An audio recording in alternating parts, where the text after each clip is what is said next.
DJ sets the turntable psycho. DJ sets the turntable psycho. DJ sets the turntable psycho. DJ sets the turntable psycho.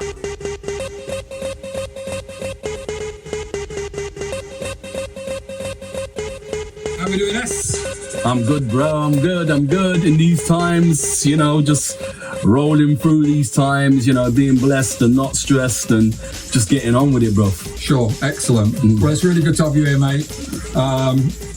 Not seen you for a while. Yeah, It's good to have you back up in Leeds. For sure, we man. know you live it up here. Second home. Second home for sure. Every New Year's Eve. I want to say big up to Beaverworks Massives. Missing you like Kung Fu. As we roll it down. For sure. Okay. Well, let's get into it then. I've kind of taken a bit of a different angle, really. I want to get right into the roots of Formation Records. Yeah. So I've done a little bit of research. I should have already known this. As you're the original artist, you should know. But yeah, we'll have to dig into the archives, do a bit of research. So what I've discovered is the first release you did, FR001, was a Psycho EP. Age 21.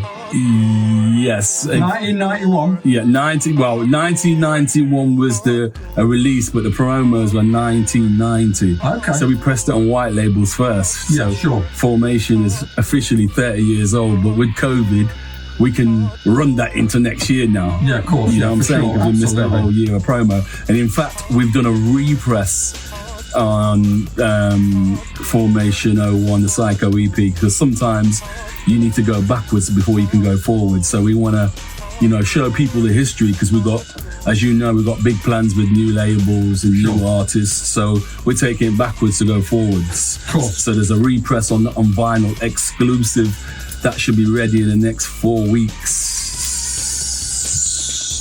Okay, good stuff. 4 weeks. Yeah. Or is that a normal 4 weeks. Because actually what I saw, and of course this all might not be true, but it looks like the label was actually started in 89, or it suggests that the label started in 89. The first release was 3 years later, which made me think, yes, this is S. It launched the label in 1989, and the first one was 1991. No, what happened was that I done in 89, I was making hip hop, really. I was just getting into the rave scene.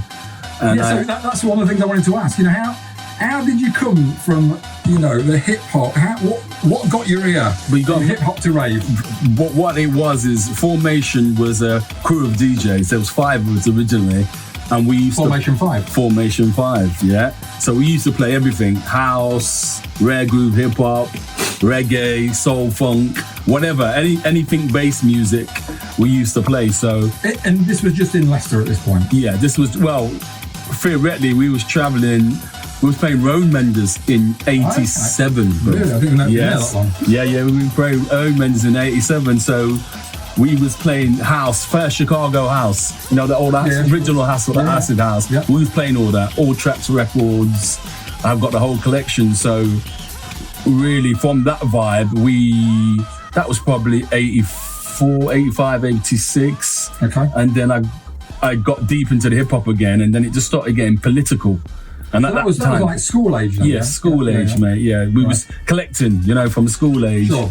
And then it was my partner set up a record store. So Idris Assam, I couldn't have done this without him. He set up a record store, and he was just buying and selling all kinds of music. So I was getting influenced by different sounds, going into the store, hearing different vibes, and then this rave thing started popping off, and it was like, wow, what is this?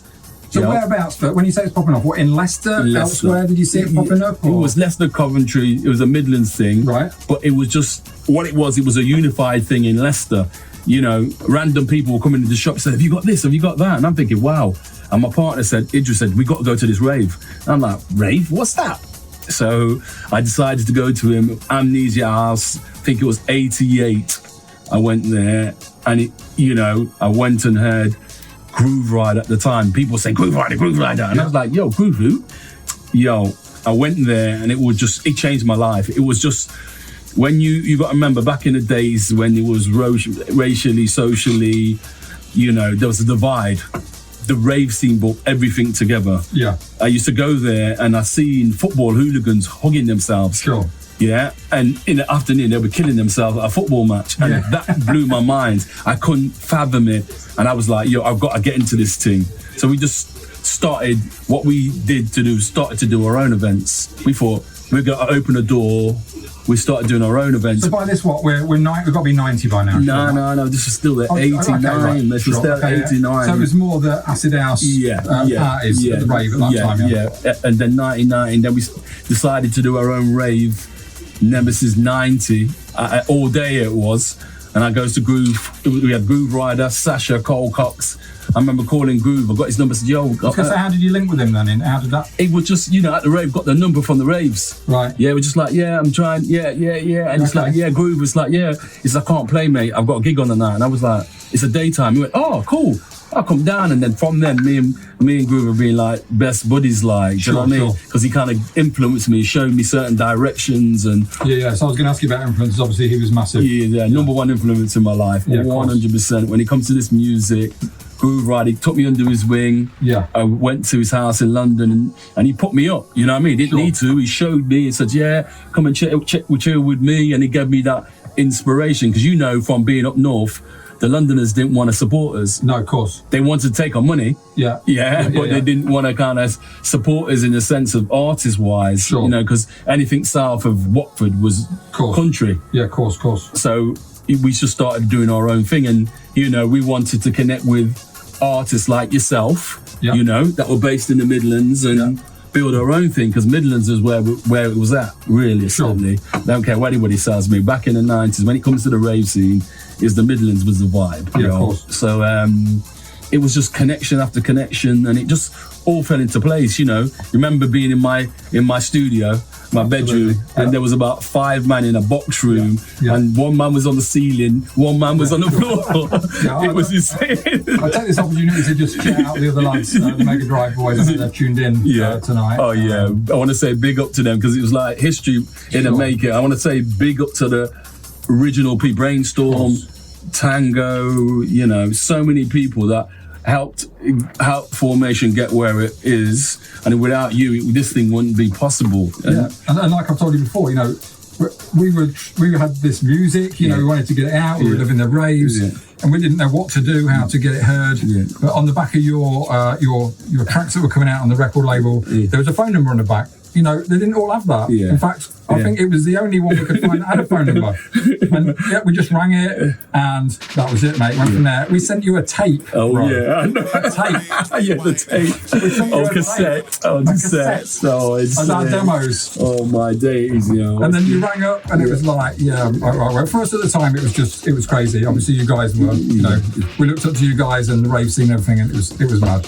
It was just crazy after that. Anyway, back to you. So Formation then, where Formation 5, where did the name Formation come from?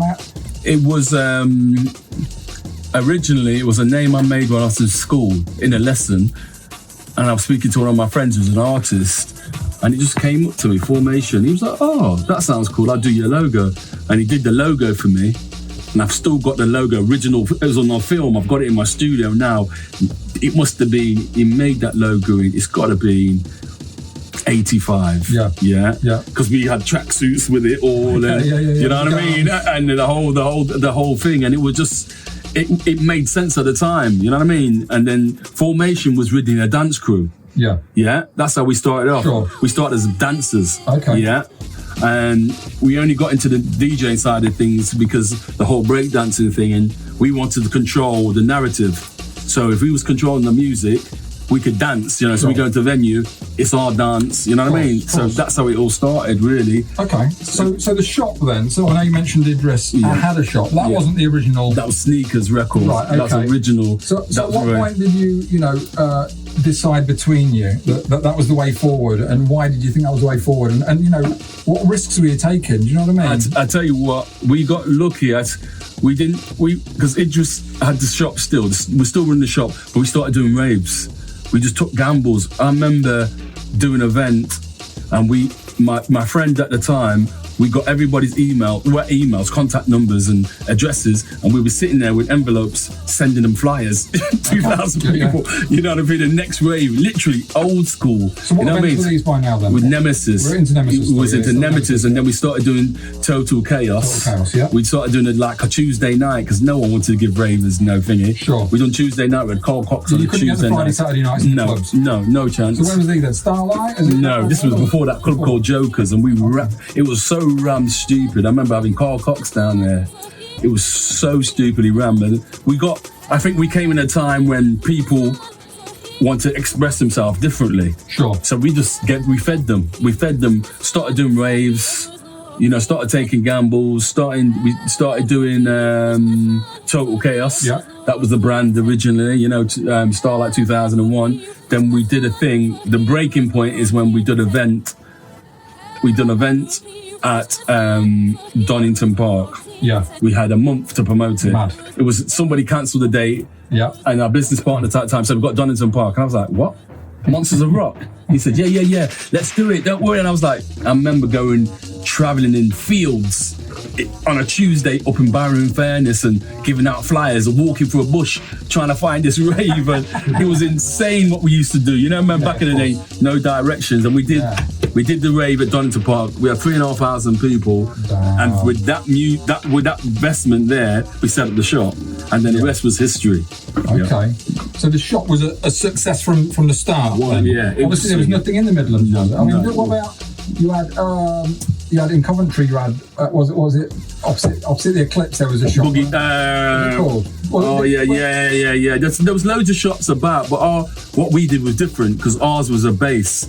We didn't just do records. We had the whole clothing, you know, the merch, the tape packs, the whole thing. Yeah, sure. It was like a more information centre. Yeah. So was it must have been at the time. Obviously, it blew up quickly and fast. It must have been like, you know. Did you think what? You know, wow. We didn't think, mate. Did you realise the pace it was? No, collecting? not at all. We didn't. We just went, next step. We just took risks. Yeah. In these times, it's like in these calculated times, I would have never took the risks that we took. Everything we touched worked. Yeah. That's how the 90s was. Of course. Do you know what I mean? We done, and then thriving, wasn't it? Scene was absolutely thriving. Then we set up the studios above the shop. Yeah. Because we bought the shop first. Yeah, we bought the shop first. Then we set up the studio. I remember bringing a company from London to go and build a studio. Proper company it was. I don't know. We spent mad money. This guy slept on the floor and made the studio in 2 weeks. And it was just like, wow, we've got our own professional studio. We big time now. Do you know what I mean? We weren't even thinking about it. So everything that we kind of did just kind of semi fell into place. Of course, yeah. You know what I mean? We took a lot of silly risks. Yeah. But I think you got lucky on something. Yeah, we got very lucky. Yeah, sure. We got lucky. And when I look back on it, we were blessed. Yeah, of course. The pathway was cleared for us. Absolutely. Do you know what I'm saying? Yeah, right place, right time. Right time, yeah. Sure. Yeah. Okay, so let's just talk about the label then and the artists that came through. Yeah. You know, when you look at the names, and if you don't know, you need to have a look. You know, some of the names that came through that you know, either became big through the 90s or are still even massive DJs now, came through Formation Records. You know, were they all newbies? You know, did you attract people, or did it evolve into people wanting to be on Formation Records that were established on other labels? No, our policy was new artists. So that was all of guys, them big guys like your Hazards, your Taxman, Sub-Zero, all new through the label. What about like John B? Well, John B was brand new. We discovered John B. Nero, yeah. Matrix from Matrix and Fruta Bands. It's mad. And Hazard was doing his own thing, so Hazard done a few things with us, but I had a good connection with Hazard, and I tell you what, we missed out on Taxman because he was Generations done brother, and at the time I thought to myself, we had this. They were kind of doing the same thing, and then he signed to Players. Right. You know what I'm saying? So we had the G-Dub Original Sin, Twisted Individual, Matrix. So many Tango, of course. You know, the list just goes on and on. And when I look back on our history, it was like, wow, did we bring them through? Because my policy was, always to bring through new talent because when I started this game, no one gave us a helping hand. No one wanted to help us. Yeah. Do you know what I'm saying? And I thought to myself, I want to be a helping hand in this scene, and it's still my policy now. For sure. Bringing through new artists, you know, even though everything's changed, my concept and mindset is the same. You know what I mean? So we just keep the same philosophy that we built the whole company and strategy. Now, as you see, 30 years down the line, the formula changes, but the philosophy doesn't. Sure. Excellent. Yeah. So who were the grafters? Who were the guys that seemed to have exceptional skills, you know, when they came through and it was like, I tell you what, I haven't seen things like this before myself in the studio. Yeah, I tell you what, twisted individual. He was a nutcase in life, but a genius in the studio. Right. Yeah, when I mean, I'd go in there and he'd be like, he was doing that wobble thing before any man. You know, he said, look at this. I said, what's that? LFOs, mate. And he was just like, he used to go and buy just studio equipment for the sake of it and just make crazy bass noises. And I was just like, wow. And he inspired everybody around him. GW, Zen, everybody around him. He was leading the way, mate. He was leading the way. So for me, and what he did, he left his home, came down from London, left his home. He slept in the attic, for the first we had the studio, and then we had the storage attic space. He put his bed up there, raw. He stayed up there for like four or 5 months, rawed it out because he wanted to thing it. So people don't know the history about Twisted. He put in his graft. He sacrificed everything to come down. We built the studios. They had the studios there, so they had everything. You know, everything was in place. We had the offices. You know, and GW, they came down from Newcastle. They sacrificed everything. You know, Zen there was at the time. We had a. It was like a portal of super talent. And if I realise what I had at the time, we'll be in a much better place now. But because we were just. I think we're just going through things. Do you know, we were just. You didn't realise. We didn't realise, and we ran the business like. A lot of labels back then ran the business like a back of a boot. Of course. Yeah, it was business, but theoretically, what we had, we should be on another level. And you speak to most labels at that time because you remember, we wasn't taught this. We learned this from the street. So that you see the new labels now, the university kids, they go university, they go university, find a philosophy, business, marketing, and then put it into perspective. We never had that. No. So we was learning mistakes. We was winging it, and that's what it was. It was a winging team. But now, you know, my message now from a business perspective is each and every artist to get everything on point. You got to work. There's no shortcuts. Sure. Absolutely. Okay, so let's get into your own stuff a little bit. So 95, Lighter was born. So how did it come about? And did you, at the time, realise the impact and the longevity that it would have in the scene? No, not at all. The Lighter, really, the track that the light everyone sees with the piano in it was the flip side. It was the B side. Sure. Yeah. So the story behind that is I was working about 3 weeks on this one tune. I reversed the vocal. I was like, sick. Yeah, nobody's done that before. And I'd spent probably a month on this track. Finished that track. I thought, I need a flip for it. So my mate came in the studio. He was just messing about. Soul player. It was like, I turned around and said, yo. What's that? He went, Love Story. I said, yo, let's record that. So it's not a sample. It was played in. That's right. Yeah, it's an original piece. Yeah, and we played it and I said, yeah, bam. And that's what, you know, I came with that classical vibe then. Do you know what I mean? Because you remember, back then, we all lived our samples. Yeah. Absolutely. You know what I mean? We all regenerated music from before. And that was the beauty of Jungle Drum and Bass. That's how it got so popular, because people could hear similarities in our music that their parents used to listen to. Sure. And that's the missing ingredient that music misses now. Yeah, of course. Yeah, it's that that similarity of music from the past. Yeah, absolutely. So that's why drum and bass got big. So, you know, it was all that. And I made that track Lighter, and it was Groove Rod. I gave it to a radio one. You know, Groove, Lickle V, like, here's the main track, here's Lickle V, S. He said, and I said, that's like only the flip side, mate. Played it, and it was just like, everyone was on my phone for that tune. And it was just like, I was just like, yo, it was just one of those tunes, iconic tunes at the time, do you know? Of course. I mean, even now, any jungle event, anything, you get little clips online, Lighter is in there, you know, it's an absolute classic. Yeah, you should be proud of that. It's wicked. Yeah, man. So, time-wise, I mean, obviously we want to get you in the mix as well, but I could probably talk to you for a half hour. I'm sure everyone wants to hear about it. So, again, a little bit of research I did. Some of this is probably not actually correct, but a quick flick through Discogs just to give you a feel for it.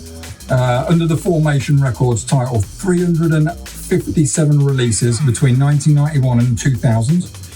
Every single year you had releases within that time. Yeah. But then I counted another 34 sub-labels. Yeah, so F Project. I mean, Craig was naming it earlier. Another 34 sub-labels that all had releases on that were affiliated to yourself. Yeah. You know, John B was on a lot of them. I noticed. Yeah. I just couldn't keep counting them. You know what I mean? I had to stop there. But that, you know, it's massive. So, you know, looking back over the last 30 years. What have your been, you know, your own sort of ups and downs in the music? Where do you think? My ups and downs is that I'd be able to give so many artists an opportunity to chase their dreams. My downs are stupid mistakes that I made in business. My main down was not understanding certain business philosophies and, you know, taking certain things on a personal level instead of running it on a business level. Do you know what I mean? Sure. But you learn from your mistakes, and I'll never look back. I made one major mistake that will live with me for the rest of my life, and you know, where I kind of it's a big major mistake that I kind of bailed out the business. People don't know that I bailed out the business. I put my house on the line. I bailed out the business when it was a limited company, and it's kind of left me in a situation. But you live and learn, you know. But I wouldn't change a single thing. Even the problems I had with certain artists, we're all good friends now because it's at moments of time. You know, there was so much revenue getting generated. People can get switch on certain things, but when they look back and see what really was done for them, they can't deny it really. So there's no bad blood or no thingy, you know, it's all love, you know what I mean? They contributed to our history. Now we're on that stage where I think what it left a taste in my mouth dealing with artists. That's why I did World of Drum and Bass and events and stuff, because, you know, dealing with artists, you're dealing with problems. Sure. But that's the job. That's the game, yeah. That's the game. So my philosophies, I'm getting back to my first love now. So we've got a good camp of people around us. We're pushing this thing to another level now. We're just sorting out business aspects now. As you see, the new talent in the studio aspects. Sure. You know, flying from the other side of the world. Yeah. She took a gamble to come over and see the experience. Yeah. We've got your son, Fabricate, which is probably going to be, I'm estimating, one of the biggest artists of 2021. Yeah, that I can say that hand on heart. He's got everything that you want from an artist. You know what I mean? And he's willing to work and learn, and he's going to be a big player in this game. Remember what I've said. Remember what you heard this first, yeah? I'm telling you this now. This kid is on the game. He's got a full-time job, making beats, and he wants to learn constantly, prepare to make sacrifices, and that's what you've got to do in this game. We've got Streets of Rage, doing some wicked tunes. Yeah. We've got a guy called Mystic doing some sick tunes. We've got High Roll, my right-hand man's sick. You know, I couldn't do this thing without them. Yeah, of course. Rockman. So many shouts to Green Law, watch out for that project. You know, it's my nemesis. That's probably one of my biggest regrets in music, not putting the album out when I should have. But now, there's no better time for it. So I'm going to finish off that project. We're going to push this girl. She's going to be the female voice, and you know, we're going to push. You know, we need to push all kind of vibes socially. We're breaking all barriers, which we're doing. It's not about colour, not about creed. It's not about race. It's about music, and it always be about music. Sure. You know, so all this nonsense that's been going on online about there's not enough black people in this, and there's not this and that, not that, and there's not this. It's all about the music when it boils down to it.